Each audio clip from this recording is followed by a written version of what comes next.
Ancient Evil is one of the greatest maps of all time. From the visuals, to the soundtrack, to the main quests, and even the wonder weapons, everything about this map is just outstanding, especially in comparison to the rest of the Black Ops 4 maps.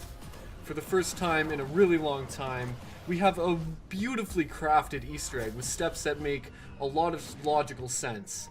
Steps that are hard to find and hard to solve, but very easy to replicate, which makes this Easter egg infinitely fun for speedruns or even just casual play. After every step, your character talks to the Oracle as she gives more backstory to the map, more backstory to the world, and a lot of lore building so you really understand exactly what's going on in the map. It's just wonderful to have such a cool story crafted out of the Chaos story, which was kind of seeming pretty flat to now being very in-depth.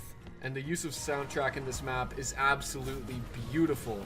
From the moment you spawn in, it sets the tone perfectly. And the different soundtrack that plays, for example, when you're getting the Sentinel artifact, the intensity when you first ride Pegasus is unmatched. And the absolute intensity of being down in the underworld where Pack-a-Punch is, it's just, it keeps you on edge. It keeps you almost anxious versus the calming soundtrack of being back up in Delphi. And then finally, the stark contrast of this Easter egg step that I'm showing on screen right now, of this really calming soundtrack amidst the absolute intensity and difficulty, if you have a bunch of players, of this step. It's beautiful. The wonder weapons of this map are easy to obtain and surprisingly easy to upgrade. I never feel like I'm going out of my way to do completely pointless steps. The upgrade steps are easy to replicate and they're even really enjoyable. And I don't know, I've just never felt that way about wonder weapon upgrades, probably since Der Eisendrache. It's just so nice to have a short little quest to upgrade a wonder weapon that makes sense, is easy to do, and can be done just very quickly. It's just fun. It just feels like regular gameplay, and it's not like I'm going out of my way to do something absolutely ridiculous, and that's why I love it. Quick spoiler alert for the rest of this video.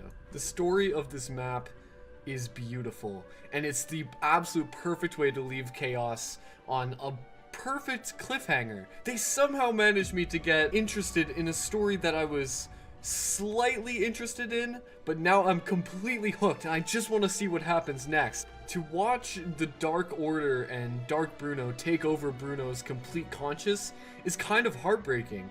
He really wants to stay loyal to the crew and he wants to find Alistair and he wants to help. Bruno's just such a holy person in comparison to the rest of them. To watch him descend into complete madness and to murder Shaw, it's insane. It's such a big betrayal and it really hits you hard, man.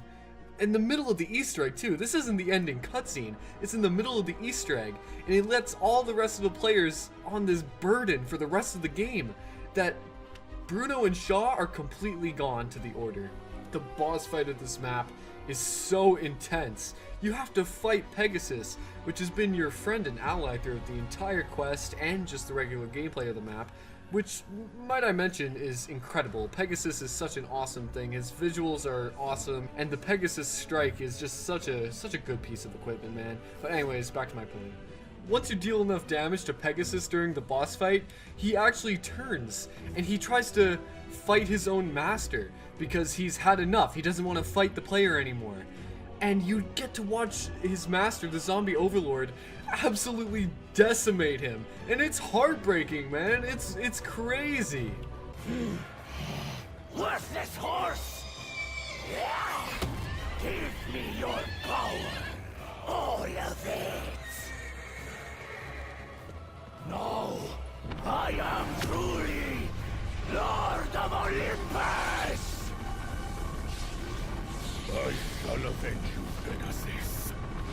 Then, of course, you have to fight Lord of Olympus himself. And this is hard, dude. Like, it's a hard boss fight. This has to be the hardest boss fight in Black Ops 4 for sure. Well, Voyage is really hard, but probably second then. This boss fight is the second hardest boss fight in Black Ops 4.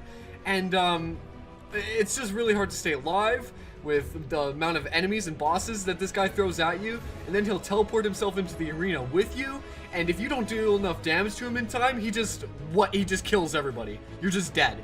Like, watch this here. I try to deal damage to him, and I'm dead. It's just, you don't have a chance, man. It's fucking crazy.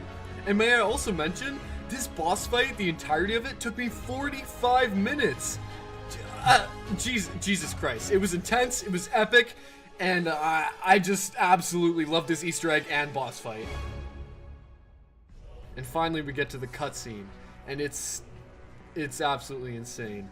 The Oracle reveals her true form to be Medusa, absolutely betraying the rest of our crew. And it turns out that she had actually already turned Alistair and his captors to stone, leaving no chance or any hope of rescuing him.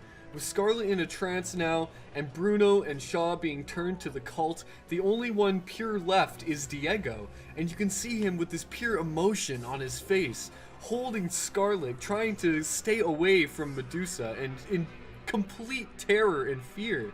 And man, I just want to know what happens next so damn bad. Honestly, the thought that we might not even see the Chaos crew again for another 2 years until the next Treyarch game is really sad, man. I mean, I just want to see how this all turns out. I want to see how it ends. I want to see how they fight back against Medusa. What happens in the library? There's just so many good questions, and I'm just so interested in this story. I hate to see it go so soon. I've been on the low, I've been taking my time. I feel like I'm out of my mind. It feel like my life ain't mine. Who can relate? Woo!